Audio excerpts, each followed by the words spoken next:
India news की चुनावी चर्चा में इस वक्त मेरे साथ में पूर्व केंद्रीय मंत्री प्रदीप जैन साहब मौजूद हैं। जैन साहब, सबसे पहले हम बात करेंगे, मैं यूपी पर आऊंगा लेकिन उसके पहले मध्य प्रदेश की बात कर रहा हूँ। मध्य प्रदेश का विजन आपकी नजर में क्या है? और जहां तक भारतीय जनता पार्टी की बात की जाती है, भारतीय जनता पार्टी सीधे तौर पर कह रही है कि जो विजन डॉक्यूमेंट उनका है, जो विजन है, वो कांग्रेस कहीं भी खड़ी नहीं होती।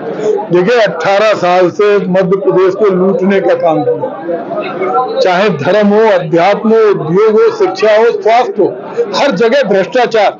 रिपोर्ट लिखाने आप जा नहीं सकते। कल मैं मुरैना में था, एक व्यक्ति को पकड़ने के लिए पुलिस गई और उसके पिता को लेके आई, उसको इतना मारा उसने दम तोड़ दी। बिना पैसे के रिपोर्ट नहीं लिखी जाती, जमीन नहीं नापी जाती, अस्पतालों में इलाज नहीं होता, शिक्षा के नाम पे व्यापम जैसे घोटाले सालों में होते हैं, कोई नियुक्ति कर नहीं रहे, किसान आत्महत्या कर रहे, 17 बलात्कार एक दिन में होते हैं। ऐसे में उन्हें अपने गिरेबान में झांकना चाहिए। उनका अंतिम समय, इस अंतिम समय में उन्हें प्रायश्चित करना चाहिए। आरटीओ के 47 बैरियर, उन बैरियर से पैसे वसूली का काम लगातार चल रहा। खाली ट्रक से 1500 रुपए और भरे हुए ट्रक से 2000 से 3000 रुपए वसूले जाते। 65,000 औसतन वाहन चलते हैं, 20 करोड़ रुपए मामा टैक्स वसूला जा रहा। अगर ऐसा नहीं होता तो नितिन गडकरी जी पत्र नहीं लिखते। जैन साहब, देश में विकास राज, यूपी में राम राज, मध्य प्रदेश में मामा राज, बीमारू राज्य है। मार डाला मध्य प्रदेश को, लूट लिया। इनके नेताओं के पास कौन से बाप दादों की जागीर थी? अलादीन का चिराग था, अकूत संपत्ति इकट्ठी कर ली। एक मंत्री चलता है तो 50 गाड़ियां चलती। जिनके घरों में खाने के लिए रोटी नहीं थी, आज उन्होंने प्रदेश की गरीब जनता का पूरा पैसा लूट लिया। कहाँ नहीं लूटा? मुर्दों के नाम पे आयुष्मान कार्ड में खा गए। पोषण घोटाला, जहां कुपोषित बच्चे मां की कोख से जन्म लेके आहार लेना चाहते, 3 महीने आहार नहीं मिलता।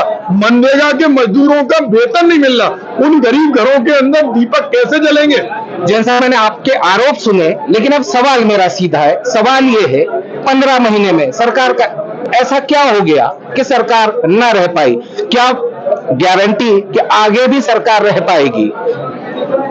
देखिए, हमारे बुंदेलखंड में भड़िया उसको कहते हैं जो बुरी नजर रखता है, जेब कटी करता है, चोरी करता है। चूंकि इस बार जनता के जनमत को इन्होंने चुराया है, तो जनता ने मन बना लिया कि हम कांग्रेस को 150 के पार ले जाएंगे। और लोगों ने देख लिया कि 15 महीने में 4 महीने आचार संहिता लगी थी। 11 महीने के कार्यकाल में कमलनाथ जी अगर पहला कदम रखते हैं सचिवालय में तो किसानों का कर्जा माफ करते हैं, राम सेतु गमन बनवाते हैं ओरछा के अंदर, गौशालाओं का निर्माण कराते हैं, छात्रों की नियुक्ति के लिए काम करते हैं, मैग्निफिसेंट मध्य प्रदेश करते हैं। तो आज जनता के जनमत को रक्षा करने के लिए हमारे कमलनाथ जी और पूरी कांग्रेस पार्टी सजग है, और उनसे ज्यादा सजग यहाँ की जनता। एक आखिरी सवाल, आपने माइनॉरिटीज का जिक्र किया। भाजपा सरकार, केंद्र सरकार कहती है सबका साथ सबका विकास। आप कहते हैं कि भारतीय जनता पार्टी माइनॉरिटीज के साथ नहीं खड़ी है। बीजेपी कहती है कि माइनॉरिटीज को डराती है कांग्रेस।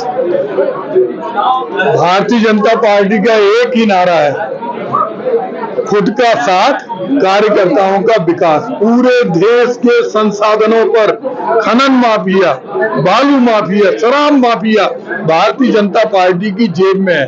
इंदौर की बात करें तो जमीन के दाम 200 रुपए मीटर है और डेवलपमेंट 800 रुपए, क्योंकि वो उनके चमचे करेंगे, भारतीय जनता पार्टी की जेब के आदमी करेंगे।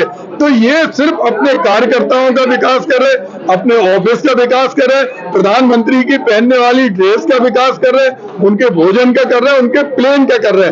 गरीब आदमी 5000 रुपए के नीचे, ट्रक के नीचे कट के मर रहा, उसका इनको कोई नजर नहीं है। जनता इनका चेहरा देख चुकी। 18 साल बाद भी ठुमका लगा के मुख्यमंत्री जी कहते हैं कि पिछली सरकारों ने रोजगार नहीं दिया।